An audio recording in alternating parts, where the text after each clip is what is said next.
Bueno, ustedes saben que hoy es el Día Universal del Niño, consagrado desde 1954. También es el aniversario de la adopción de la Declaración Universal de los Derechos del Niño, en 1959. Y además es el día en el que se aprobó la Convención de los Derechos del Niño en 1989, el más universal de los tratados internacionales. Y quería hablar un poco al respecto. Además de que es el Día de la Soberanía, aquí vuelta de obligado, batalla clave para la soberanía argentina. Y por eso entonces tuvimos un feriado aquí en la República Argentina. Y convoqué a especialistas para tratar de tener una mirada integral respecto a la cuestión de la infancia y los menores. Algunos ya conocen, otros no tanto, y me gustaría presentárselos, porque además vamos a ir al encuentro de alguien que ha batallado y mucho en Chile por reformas que ha logrado consolidar en el Código Civil y que hacen a una sociedad más igualitaria. Patricia Anzuategui, en principio, bienvenida. ¿Cómo anda, Doc? Buenas noches. Bien. Marisa Inés Labanca es licenciada en Psicología, perito de oficio, ex docente de Psicología Jurídica de la Universidad de Buenos Aires. Gracias. Buenas noches. Muy gentil.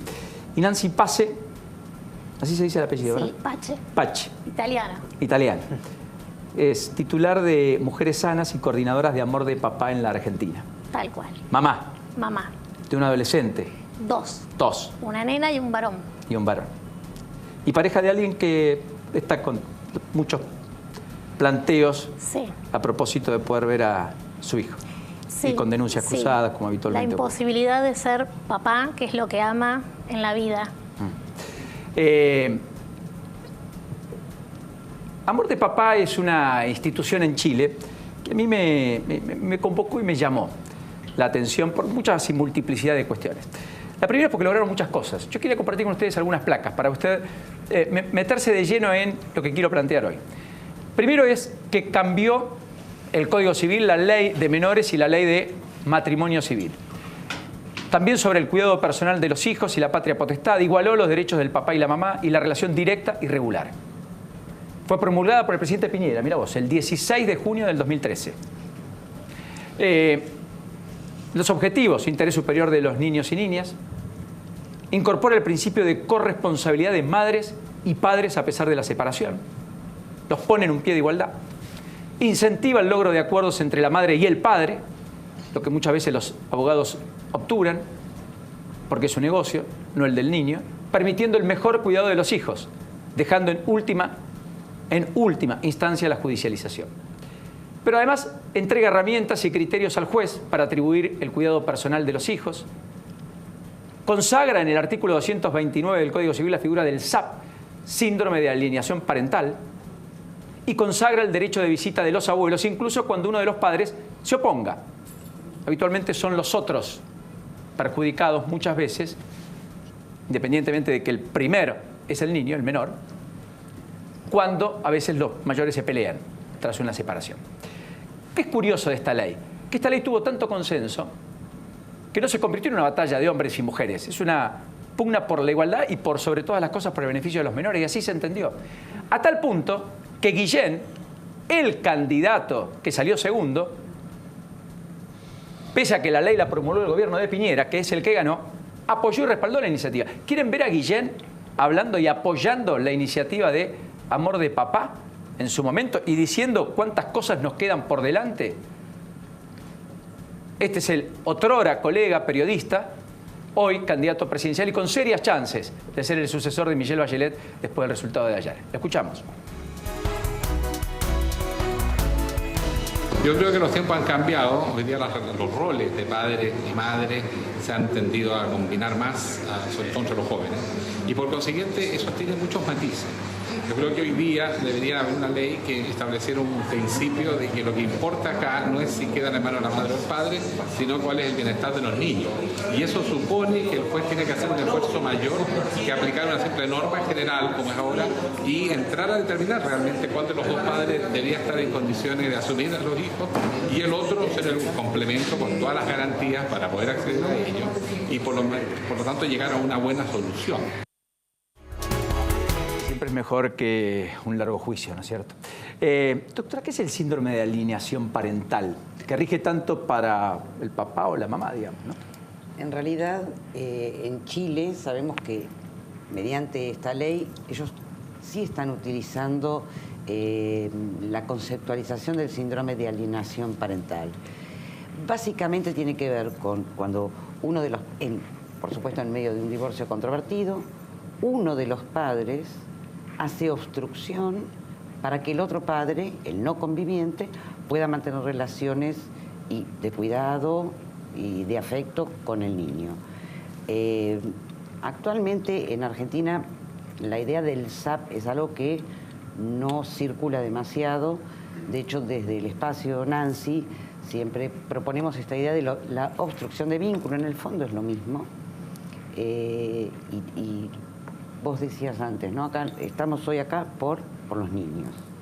Y en este juego, en el contexto de estos divorcios, estas madres, por ansia de venganza, o vaya a saber uno qué otras variables psicológicas entran en juego, pone al niño en la posición de un objeto que es utilizado a los solos efectos de conseguir o bienestar económico, sacar provecho económico, o simplemente, como dije antes, por venganza. El que se queda, digamos, sin esa posibilidad de transitar y tener un desarrollo psicoemocional adecuado es el niño. El padre queda sin ver al niño y la madre queda en esta posición indiferenciada muchas veces del niño que, como decía, es el objeto que utiliza para entorpecer la vida del padre. Y hay el objeto. Sí, y hay otra cosa ahí, Patricia, siempre lo hablamos. Muchas mamás están en este mismo reclamo. Son las menos, pero las hay. Porque a veces los biológicos papás denuncian a los eventuales padrastros, a las parejas de las mamás, y entonces esas restricciones y esas obstrucciones también le caben luego entonces a la propia madre, que batallan con estos casos. Claro, yo creo que esto afecta a toda la familia, porque también justamente estaba mirando que los abuelos también los protegen. Acá, por ejemplo, los abuelos pierden inmediatamente el vínculo también, porque como detrás de todo esto hay una mentira, tratan de abstraer al niño de la familia. Entonces, ¿qué pasa? No solamente no se la dejan ver al padre, sino tampoco a los abuelos ni a los tíos, porque si los ven, los chicos naturalmente corren a los brazos de las personas que le dieron afecto. Y lo que hacen es justamente sacarle esa posibilidad para que ese afecto no se derrame y obviamente poder mentir en la justicia diciendo que no lo quiere ver.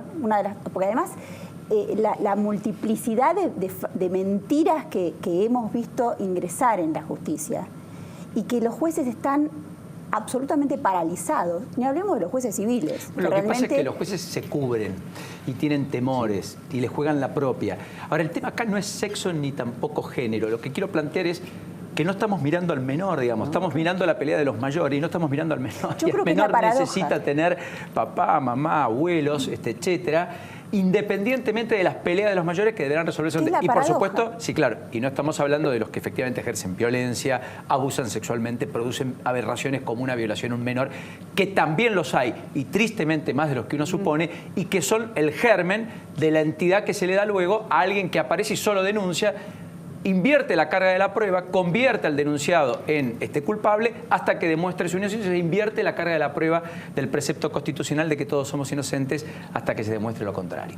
Y en ese plazo, y en ese largo, y en ese proceso, se termina concibiendo la condena del inocente, a medida que más tiempo dura.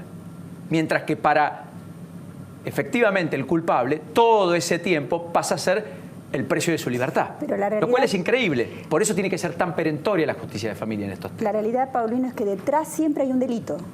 Quien denuncia, hace una denuncia calumniosa hacia el otro progenitor, no importa si es mujer o hombre, porque yo he tenido casos también donde los padrastros denuncian a los padres biológicos, a la madre biológica o al padrastro, ¿no?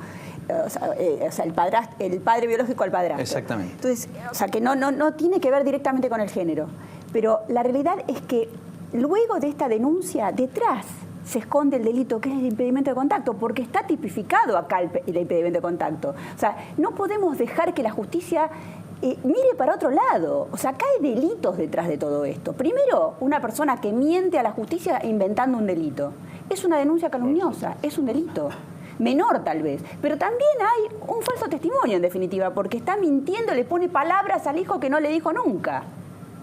Y además el impedimento de contacto, que también es un delito que lo hizo la ley Yoma, que fue el primero que vino a paliar el tema de por qué las madres justamente, o las personas se quedaban con los niños. El que tiene la tenencia tiene la mayor cantidad de tiempo y, por supuesto, tiene más predisposición a influenciar al niño. Sí, claro, naturalmente.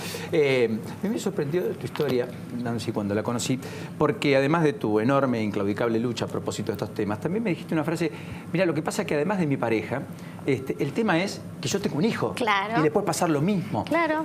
Y al revés. Y también le puede pasar a mi hija, si es que el día de mañana se separa y se divorcia, y entonces en esa pelea es muy valioso. Sí, sí, porque desde que los chicos cumplen 18 años, digo yo, corren el riesgo de ser denunciados falsamente. Ellos, desde que cumplen 18 años, carecen de presunción de inocencia. Ahí es donde yo digo, bueno, ¿qué pasa con estos chicos? Y la verdad que el niño necesita de su mamá y de su papá. Y eso es lo que lo va a hacer íntegro, completo, feliz. Y vivir que le arranquen a un hijo, le arranquen el padre porque sí, es terriblemente doloroso y trae muchas consecuencias porque hay un daño psicológico al niño y un daño colateral en toda la sociedad. Esto es un problema que no es solo de acá y de unos pocos, es un problema que empecé a investigar y es un problema, una problemática, yo le digo silenciosa, porque no está visibilizada y es internacional.